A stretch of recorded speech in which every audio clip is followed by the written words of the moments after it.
वाली है, ऐसा अंतिम मंगलाचरण श्लोक का रह गया है, तो ये बड़े सौभाग्यशाली है, क्योंकि पूरे रत्नकर्ण श्रावकाचार्य का स्वाध्याय हो जाए संभव नहीं है। एक आध अध्याय चलता है, 50 गाथाएँ चलती हैं, फिर बिहार हो जाता है। तो माँ जिनवाणी की चर्चा रत्नकर्ण श्रावकाचार्य आचार्य श्री समदभद्र महाराज की कृति को, जो 2000 साल पहले लिखी गई है, रची गई है, उसका स्वाध्याय आपके बीच में हुआ। ये आपकी स्थायी संपत्ति है, स्थायी कमाई है। ध्रुव फंड में आपकी पुण्य राशि जमा हो गई। अब रही बात चर्चाएं, तो 4 महीने में जो हुई चर्चाएं आपके बीच में है, मुझे बताने की आवश्यकता नहीं है। मुझे तो आज के दोपहर में जो कार्यक्रम होना है उसके बारे में बताना है। और बताना ये है कि महाराज श्री का नियम हमेशा ये रहता है कि हम श्रावकाचार्य पढ़ाते हैं लोगों को, हम समय पर छोड़ें तो समय पर भोजन करेंगे, अगर हम विलम्ब से छोड़ेंगे तो भोजन कोई नहीं छोड़ेगा। ये हमने देखा है। आचार्य श्री विद्यासागर के महाराज के भी प्रवचन, गुरुदेव के प्रवचन भी लोग सुन रहे होंगे, तो प्रवचन तो सुनेंगे 6 बजे तक, लेकिन 6 बजे के बाद भी उनका दिन रहेगा। रात कब होगी? जब वो पानी पी के कुल्ला करके फ्री हो जाएंगे, तभी उनकी रात चालू होने वाली है, उसके पहले नहीं। तो महाराज श्री का कहना है कि समय पर हम छोड़ें तो समय पर सबके भोजन हो जाए। उसको करना नहीं करना उसका विकल्प है, कि उसको 6 बजे करना है कि 7 बजे करना है, कि देखते जाओ सूरज की प्रकाश है कि नहीं है, वो व्यक्तिगत। तो महाराज जी का ध्येय यही रहता है कि समय पर छोड़ दिया जाए। समय पर छोड़ा कब जाएगा? जब आप समय पर आएंगे। और आप लोगों की जो चर्चा है, ऊपर ट्रेन बनी हुई है, अभी रुक जा भैया, आवाज़ आ रही हो तो पैसे बाद में मिल जाएंगे, चिंता नहीं करना। तो ऊपर जो ट्रेन बनी हुई है, इतनी अच्छी ट्रेन की सुविधा आपको बनाई गई है कि ट्रेन में बैठ के पीछे देने वाले जाएंगे और न जाने कौन से जंक्शन से निकलते हुए बालाघाट के जंक्शन पर आएंगे। और इतनी अच्छी ट्रेन सुविधा आपके बीच में है, और उसमें आपको सूचना ये भी मिलेगी कि जो निर्णय सागर एक्सप्रेस है वो अपने निर्धारित समय से 30 मिनट लेट चल रही है। और सोचने समझने वाली बात है कि वो ट्रेन में आएगा एक नया काम। जगह बहुत छोटी है लेकिन काम बहुत बड़े हैं।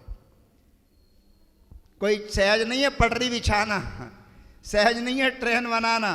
महाराज श्री से मेरी चर्चा हुई, मैंने कही हाथी खरीदना बहुत सरल है, कोई दिक्कत नहीं है, कोई भी उसकी राशि जमा कर देगा, दे देगा। लेकिन हाथी खरीदने के बाद उसको बांधना बड़ा कठिन है, उसको संभालना बड़ा कठिन है। तो बालाघाट का जो पुरुषार्थ यो ट्रेन के माध्यम से एक नया रूप आपने दिया है, वास्तव में अनुपम और अद्वितीय है। और जो बच्चों ने मेहनत की है या कर रहे हैं, वो भी अपने आप में प्रशंसनीय है। दोपहर में ना कह पाऊँ तो अभी सबके लिए साधुवाद।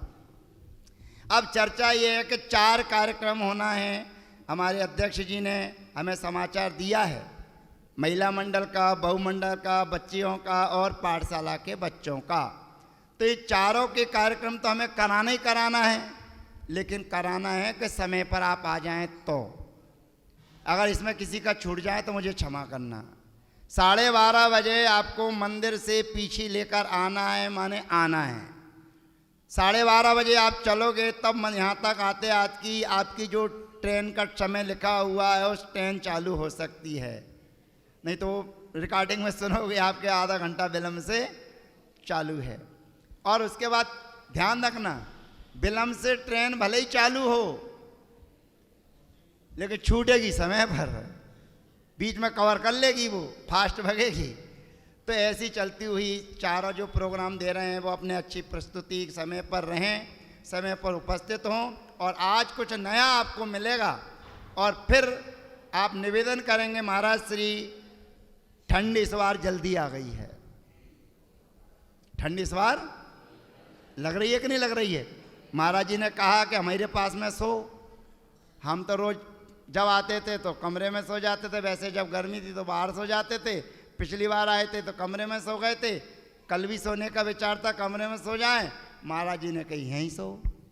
अब महाराज जी तो ठीक है भैया, कहेंगे तो मानना ही पड़ेगी। महाराज जी को ना चटाई बिछानी, महाराज जी को ना चटाई ओढ़नी, अब इनके साथ थोड़े से हमको भी तो ओढ़ना है, तो हमारे पास तो पतला सा दुपट्टा है, इसमें कितनी ठंड बचेगी।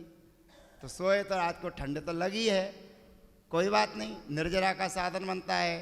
तो ऐसी ठंड आ गई कि नहीं आ गई है? मीठी मीठी ठंड आ गई है। तो मीठी मीठी ठंड आ गई है तो महाराज जी से निवेदन करेंगे, चातुर्मास हो गया, अब शीतकाल वाचना हो जाए।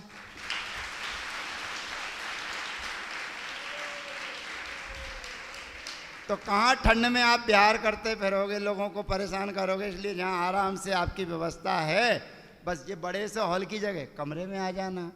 तो शीतकालीन की भी निवेदन करेंगे और बाकी की भी चर्चाएं होती रहेगी। तो सभी लोगों से मेरा हाथ जोड़ के विनती प्रार्थना ये है कि 12:30 बजे आप जिन मंदिर के दरवाजे पर आ जाएं, सब काम करके यहाँ आ जाएं। और शाम का जो भोजन है, जैसे कि ड्रेस की चर्चा चल रही है, तो कुछ मैंने कहा कि कुछ नया परिवर्तन भी होना चाहिए, नया कार्यक्रम भी होना चाहिए, कुछ दिखना चाहिए। जैन समाज समर्थ है, कुर्ता पजामा में सस्ते से पहने आओ क्या फ़ायदा। तो कुछ नए होना चाहिए, कोई सूट बूट भी दिखना चाहिए। तो महाराज जी ने फिर वही कह दी, क्योंकि यहाँ के बच्चों के कान और साधुओं के कान एक से होते हैं। अभी कुछ पहना नहीं है किसी ने कि किसको क्या पहनना क्या नहीं पहनना, इन कानों तक खबर आ गई और माइक से आवाज़ भी पहुँच गई। तो वही निवेदन करने आया कि मेरी बात को काहे को झूठी करवा रहे हो। मैं कहूँ श्रावक की देखो फजीती कहाँ होती, श्रावक कहाँ पिसता। आप महाराज जी के पास जाएंगे, महाराज जी पीछे परिवर्तन है, हमें क्या करना है, महाराज जी कहेंगे भैया जी से मिलो। अब भैया जी से मिलेंगे, भैया जी कहेंगे आपको ये कपड़े पहन के आना है। अब वो चर्चा चालू होगी तो वो महाराज जी के पास पहुंचेगी, फिर महाराज श्री माइक में कहेंगे कुर्ता पजामा पहन के आओ।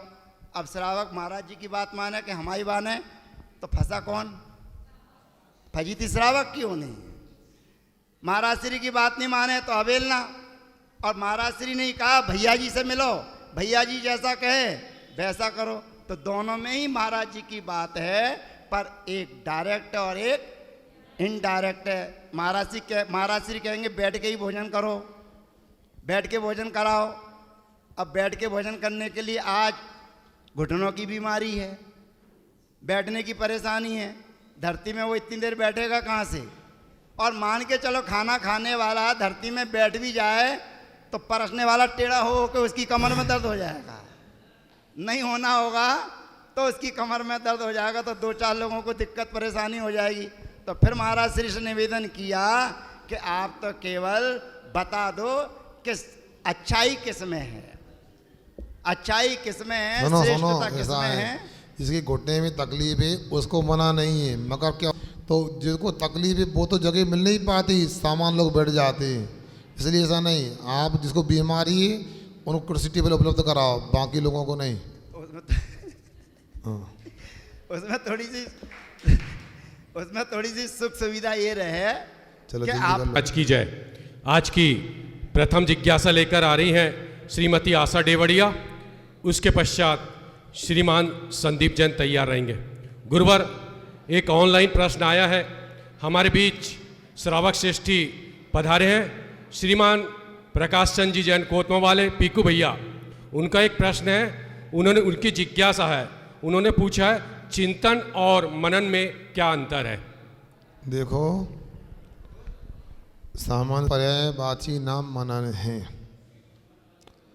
अब ध्यान के पूर्व में किसी विषय को लेकर के मन से जो सम्यक प्रकार से विचार किया जाता है उसी को चिंतन कहते हैं, इसमें कोई अंतर नहीं है। हाँ,